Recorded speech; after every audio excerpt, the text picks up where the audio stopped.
young people are being elected, and that's fantastic. The one thing I'm a little bit concerned about with all this though is these young people are going down the path of socialism. And now I understand certain things make sense on that path of that ideology, and some of it is true. I could see it, especially for all the crap that we've gone through as the younger generation, because a lot of them don't own capital, don't have capital, don't have a property. So why do they have to care about the system that they're currently in, which I think hasn't been ran well in many years, decades upon decades, and it's not being run the right way. But enough of that stuff because there's not enough time in this episode. Again, going back to the Congress people, these young people that are going into politics, I appreciate them because they say they're going to help millennials, Gen Z, and Alpha. And I agree with, I believe some of them are truthfully trying to do so. But when you go down the path of the socialist aspect, I think that's where we have a problem.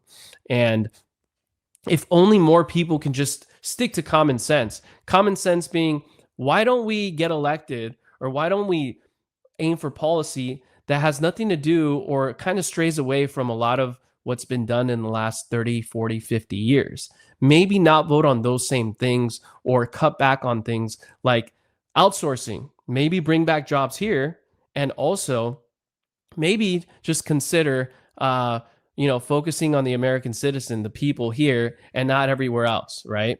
I think that would be ideal. And also spending, cut back on spending and spend more on the people here, spend more on our infrastructure, and get rid of all the administration stuff. And that's probably where the left and right would have to navigate to be able to streamline and do more common sense. The older generation doesn't want more supply because obviously more supply hits the market, it's going to have that effect where demand goes down for the homes that are the smaller amount of homes that are for sale. More supply means more options, less money all across the line.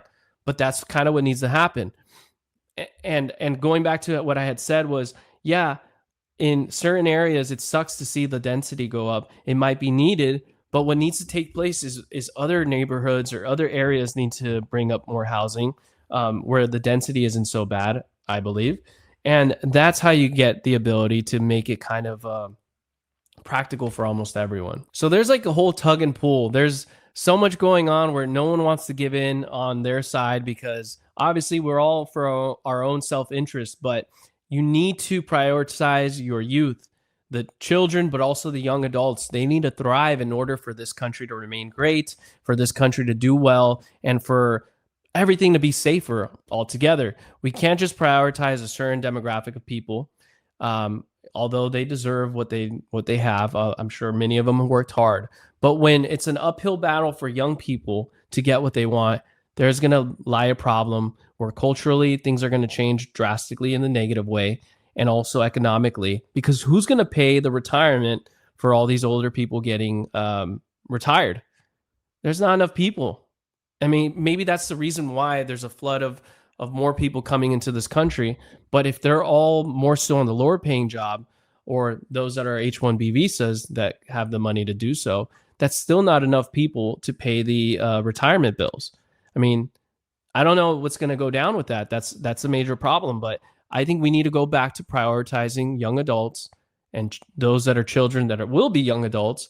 Elect younger people, elect people with some common sense that don't go so left, so right. Maybe just don't do the same things these politicians have been doing the last 30 to 40, 50 years. Again, prioritize at home, prioritize the money at home more so, cut back spending, and do things along those lines.